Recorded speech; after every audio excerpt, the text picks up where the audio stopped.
It's Miss Freeman, and I thought that I would come and give you a lesson on how to multiply fractions by whole numbers. We've learned just about everything there is to learn about fractions, and this is the very last thing we needed to learn before we were separated. So let's get started. So I want to tell you a little story because you know how I love to tell stories. You know, times are hard, y'all. It's real hard. And I noticed that wherever I go, I cannot find toilet paper. And I think a lot of people are dealing with the same thing. So there's a little story. Yesterday, I noticed my neighbors were scrambling around. They're outside. Their faces look kind of bewildered. And I was like, "Hey, neighbor, what's wrong?" And they said, "We're out of toilet paper." Oh no, they're totally out of toilet paper. So, like a good neighbor, I decided that I would share some. So if I were to have a roll of toilet paper, which is kind of like gold right now, if I had a roll of toilet paper and I took that toilet paper and I said, "You know what, I'm going to be a really good neighbor and I'm going to give you half of this toilet paper," it would probably make a few people cry if I went and cut it right in half, right? But luckily I had 2 rolls of toilet paper. These are my last 2 rolls of toilet paper. I'm holding on to them for dear life, but I've got 2 rolls of toilet paper. Now, if I were to say I'm going to give my neighbor half of that toilet paper, half of the toilet paper, how much of the toilet paper would I give them? Yell it out so I can hear you. I would give them 1 roll. I would give them 1 roll because half of 2 rolls would be 1 roll. You're exactly right. So you are telling me that, let's see, let me get my handy dandy notebook. And if you've got your notebook at home, we're in the yellow section. If I had 2 rolls of toilet paper and I gave them 1/2 of that roll, I would get 1 roll and I'd give them 1 roll, right? So I can say that 2 times 1/2 is 1, because remember when I said in the beginning, if I had 1 and I gave them half, I would just cut it right in half. But since I have 2, that is 2 halves. So I'm going to let you think about that for a second. How did I get 1 out of 2 times 1/2 mathematically? It was very easy to say, oh, well, you can have half of this, so I'm left with 1, they get 1, so I can say half of 2 is 1, right?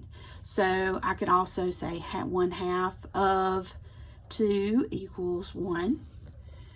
Everybody can agree with that, right? So let's try another example. So everybody's happy. Toilet paper is being supplied to me and my neighbor, but then we all get hungry. My candy stash. Everybody see my candy stash? This is all I got left, y'all. It's a sad day. I only have 6 Crunch Bars left. So my neighbor comes over and they're like, "Hey neighbor, I know you're super nice and you're going to share some of those Crunch Bars with me." And I'll say, well, yeah, I'm not going to give you half this time. I'm only going to give you 1/3. And so, of course, I could give them 1/3 of 6, right? 1, 2, 3, 4, 5, 6. 1/3 of 6 by doing one of 2 things. I could take these 6 candy bars and I could say, okay, if I put these into groups of 3, 1, 2, 3, 1, 2, 3, I can easily see that 1/3 of this would be how many candy bars?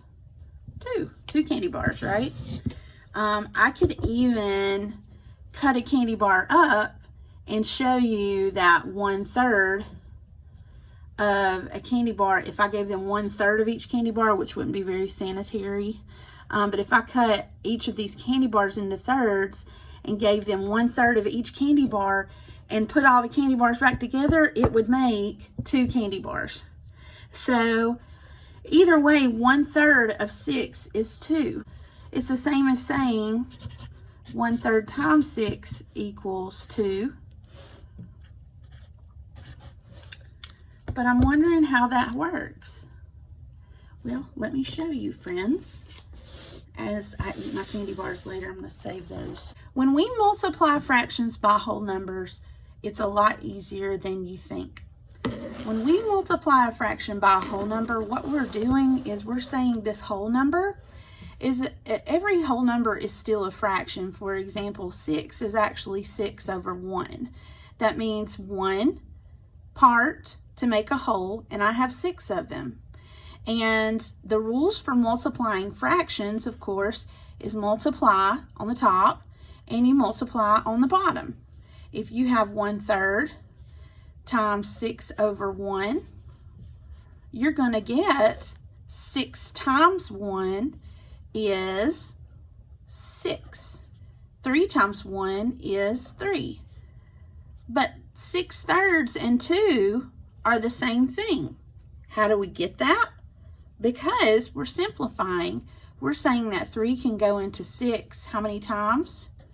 2 times, and that means that 3 divided by 3 is 1. So you're going to get 2 over 1, but nobody says 2 over 1. We just say 2. Okay, I know that was a little fast, but let's try another one. 2/4 of 12. If you had 2/4 of 12, that's the same as saying 2/4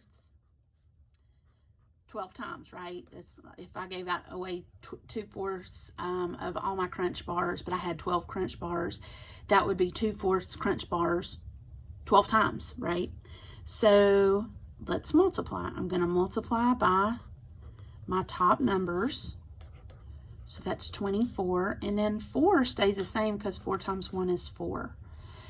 So 24 over 4 is my improper fraction, 24/4, but I can divide by the bottom to help me find what my mixed number would be. So 4 will go into 24 6 times with nothing left over. And so that's my answer. So I can say that 2/4 of 12 is 6. Nobody wants to multiply 4 times 18. I mean, you might want to because you just feel like a superhero today. But what if I could somehow, instead of multiply by the top and divide by the bottom, what if I could divide by the bottom first? What would I need to be able to divide by the bottom? Hopefully this is a factor of this. And if it is, I can divide first. So can 9 go into 18? Absolutely.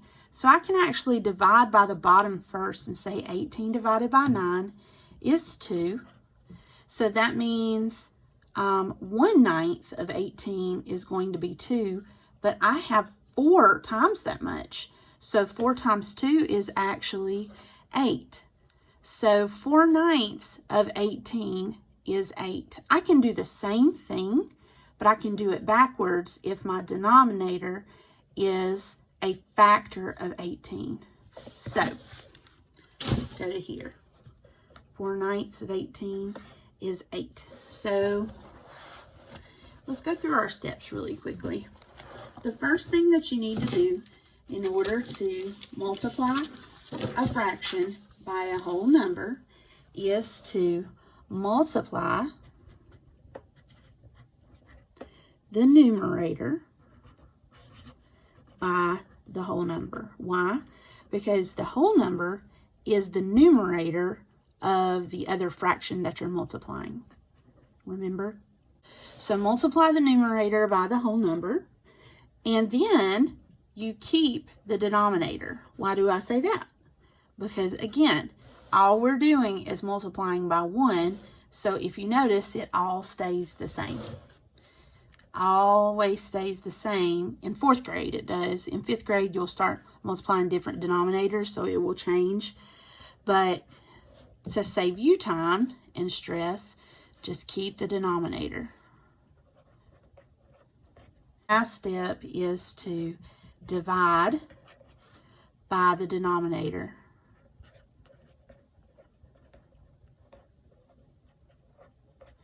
For a mixed number or a whole number if it happens to be that way.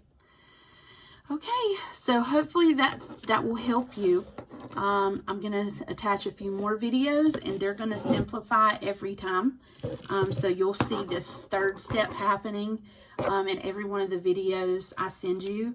And remember, if the denominator is a factor of the whole number, you can actually do it either way. You can multiply by the top, divide by the bottom, or divide by the bottom first and then multiply by the top, whichever way you want to do it. So I hope this helps. I know it's not me in the classroom teaching, but I'm hoping that some of you can gain a little bit more understanding before you watch the supporting videos. All right, I love you very much, and I will talk to you soon.